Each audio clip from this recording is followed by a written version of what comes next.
Yay, and welcome back to Interesting Stuff. Today we are looking at why we lie. Have you ever wondered that?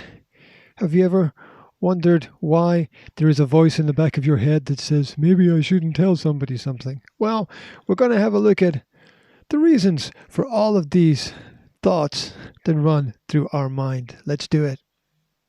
So, your dog really did eat your homework. Uh-huh. And you have no idea who took the last cookie from the cookie jar. Lying might be in human nature, but that doesn't make it a good thing or even the right thing. In fact, lying is a pretty creative task. It's actually much harder for our brains than telling the truth, as it requires remembering lots of different information to keep a story consistent. Even more complicated is our ability to lie to ourselves, an extreme level of deception that requires keeping some information while ignoring or obscuring other facts.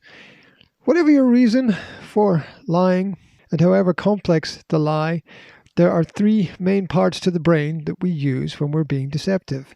The anterior cingulate cortex, which is responsible for monitoring errors, the dorsolateral prefrontal cortex, which controls behavior, and the parietal cortex, which processes information from your senses. And these parts come together and are far more active when we are lying. And this action can be seen through scientific experiments such as using an MRI scanner, which is essentially an advanced form of lie detector. However, we've not always had technology to help us detect who is telling a lie and when they're telling a lie. And for most of history, we have relied on our observation and social skills to catch cheaters.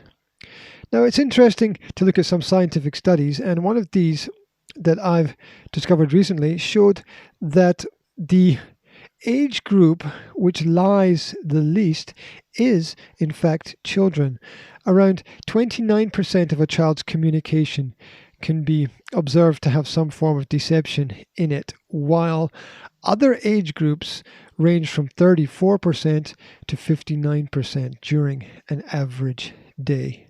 So we tend to think of children as being tricky and deceptive, but it's actually the adults that we have to watch. So the developmental process of lying was first proposed by researchers Victoria Talwar and Kang Lee. Their work shows that children between the ages of 2 and 3 start telling primary lies, basic deceptions to cover up mistakes or bad behavior or keep their parents happy, but without considering whether the listener will actually believe what they're saying. Around the age of 4, children start to tell secondary lies, more crafted and complex lies that are more believable, perhaps picking up this habit from adults around about them. And by the age of 7 or 8, children start telling tertiary lies using consistent facts and follow-up statements. This, unfortunately, is an ability that will stay with them for the rest of their lives. Now, lying is not unique to human beings. We're not the only species that has developed deceptive tactics. The skill has been mastered throughout the animal world, notably by monkeys, which will shout out false alarms to scare away other individuals from food. Also, the wasp moth mimics certain sounds to ward off predators. These animals have developed these tactics to protect themselves rather than strengthen social bonds. For some people, unfortunately, lying is a way of life. These people we call pathological liars. It's just a term that refers to the act of lying so naturally and instinctively that the individual finds it easier than telling the truth. Sometimes they can even believe their own lies.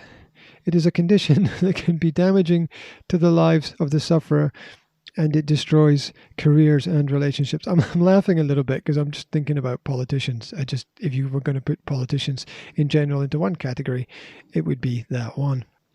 So how do you recognize the lie? There are obvious tells that we all know, really. They include unusual eye contact, contrary body language where a person's words and actions are in opposition to each other, a stiff or frozen posture, the avoidance of topics, or even the shaking of the head while talking has been suggested by some psychologists. And why is it that people lie? There's a multitude of reasons. It could be to avoid punishment, such as if someone has broken the law. It could be for an economic advantage. A person is looking for a promotion or a pay rise. It could be for personal advantage, seeking someone's affection or higher social status. It could be just to give a good impression, to shape a positive image of ourselves in society. Or it could be just to fit in, a desire to uphold social roles and avoid being rude. On the dark side, however, it could be malicious. It could actually be designed to hurt people for reasons of maybe insecurity or revenge, perhaps. Now, personally, I think there are 3 reasons, there are probably more, but I can narrow it down to 3 reasons why you should never lie. The first is that you have to tell another lie to keep a lie. And this means you're basically digging a hole which is getting bigger and bigger and bigger, and it gets deep really quickly. The second reason is that you need to face the facts if you want to solve the problem. So unless the truth is first acknowledged and addressed directly, then no progress can take place. The third is that all of the truths will be revealed in the end. Call it what you want, call it karma, but all the bad stuff comes back round to bite you in the end. And those teeth, they sink in really deep.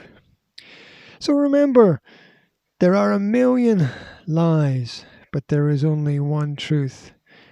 And to be strong, you have to stay true. So what's your perspective on the topic?